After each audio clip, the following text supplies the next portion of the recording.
was a little story time. I once recorded a conversation with my ex, and it was a 4-hour conversation about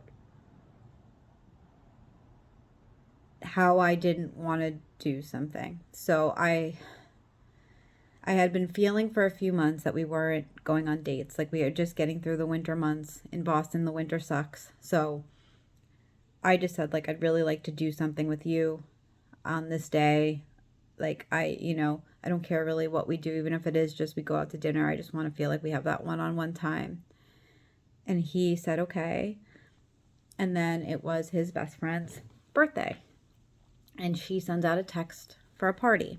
And this friend was a challenge. This is a best friend that he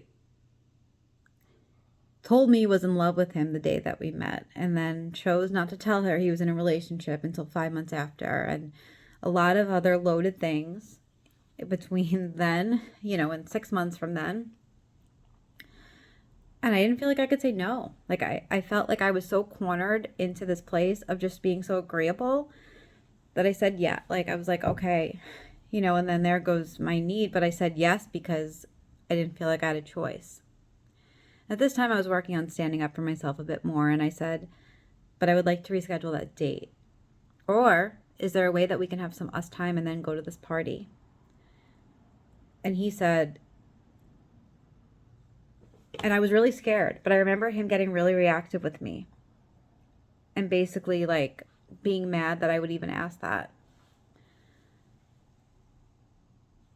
And the conversation came because later in that day, like, we did get into a disagreement about it, of course. Even though I said yes, like, we still got into a disagreement. He was harping on my text tone, and then was harping on the fact that I responded when I said I was walking into the door and I shouldn't be responding when I'm rushing.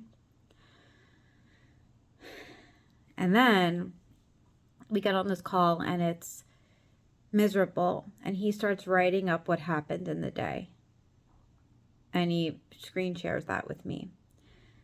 And it's all in his perspective. And anytime I said, like, that's not how I saw that, or that's not what I thought about it, like, the line just got angry and responded, like, instead of wondering what the fuck I was doing, like, by being on that call, I was instead, like, being like, that's not how I saw it. And I was trying to nitpick it. And because it was true, like, I didn't see it the way he saw it. And I reflect back on that often because that was such a turning point for me. But what I really see there is that, 4 hours, a lot happened. A lot of anger happened. A lot of crying happened on my end. Like, a lot of frustration happened. But it was also, I remember, like, this got started because he asked me, like, he checked in with me on something. And he was like, you seem like a little off. And I was like, I'm honestly, like, that was a pretty tough conversation. I'm just surprised you didn't check in with me later in the day, like, how I'm feeling about it or whatever. Like, this has been such a contentious issue. And he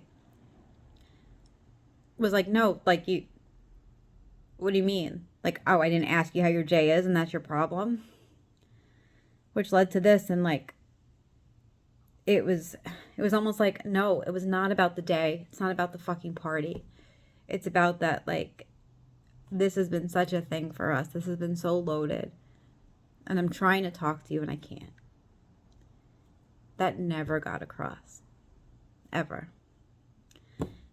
So I think that's the end of this very jumbled story. But I think a lot of people would resonate with it.